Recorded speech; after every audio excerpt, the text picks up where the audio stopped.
Pendiami ke channel Banwan Rak Kubor Baman Lakasmi. Kahito Shillong City hadin baklayo jing ujor nakipaj ba kibabu dukan kinong tem bat kiwe de hakatamasa kabala tip kaskai umbrella kabala panlong hanong thamai bakim patyo ikabainong wala ketika tamasa kala depkot lalai sengi menta bat kapisa kabaki de banyo na ketika tamasa kimsya melapat yo hadu mentah.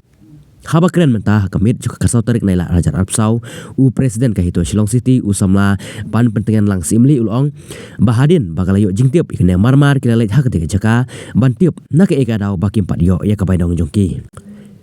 Hadin kejaya keren keseng bat u organizing u badai u barjela ba penyat ketika tamasa harangkat kejing don lang orang bachnong ba kila ai kejing pentikena ba une u barjela ba penyat ketika tamasa unsa siuno ya kapisa jongki. Layo jing tiup ru ba utei ubar jela ba penyat ketika tamasa ningkong ulapan ba ai kapisa kabadai kabainong jongki babu dukan bat jongki nong tem ha ketika tamasa here da kajingdon ki dukhot keseng ulapan map da kabakular ban aino ya kapisa jongki ha kini kisngi banwan lada utei ubar jela umle ke ka ba ulakular keseng kasashim da ki wepat kisenjam laban rap uba ban pertengan lang simle hurt your feelings. Not my feelings, the sentiments of the group as a whole. Explain ma. Sentiments as a group as a whole. Yes, you're not just hurting me. You're hurting the sentiments of everyone in the group present. Một bầm khen gần. Khen kan. Khen snap ra kan. Kham bam sap ni kham le ede. We train them ka jeng bahasa jeng ilang sak lang. Batai ba mai. Telefon apa? Attitude dah. We ko apologize na compromise na. Apologize. Batai bhan to. Balikai than ra. I'm sorry. Than ra bijuan. You said what? Keliba ke Society. batai. Laut pia mang laut. Laut pia. I'm sorry if I have hurt your sentiments of your whole group. Okay. My name is Sumit Ghosh. I am the organizer of Sky Umbrella Festival. This was a festival which was meant to entertain and promote tourism. And there were some competitions like battle of the bands, battle of the DJs. So all those things was there. Apart from that, marketplace was there.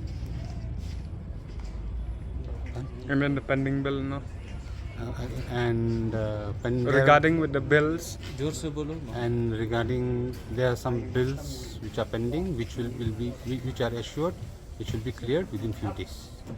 Ngi naka hito Shillong City, ni wan naka ni ka janmiat, ka jing complain jong ki ni ki bro ki bobo stall ka ni ka jaka ki jika jing complain ya organizing bapnya ya ni ka Sky Umbrella something the ni wan naka ni ka janmiat dai lingba ka jing complain jong ki ni ki bobo stall hang ni regarding kabel ka jong ki bagi empat yo kabel saduk mentah wat ana ka ni ka stall ka ni ka Sky Umbrella function kelak pun la lai sau ski mentah dari kibel kibadai benseo ki breu ki baterai hang ni ki babala hang ni wat haduk mentah ru empat yo tadi ta kanong rem ni na Shillong City ni wan ban ya settle out ya kata ka reason ka ba nakai kada wa kimio ai kabel dari hadian bangila ada yo ekran yo organizing ba peniat ya kan ni ringkap ka jingnya dan ringkat rang ba snong wat usi jong kan ni kathan te kila ai ka assurance ni te uni brer ular bah po lai sausni un siu ya kini ki pisa tengin nang yai budien nang smat ada umle ya kata ka ka pula ular tengin sa ni na liang keseng sa shem senjam ke badan kam please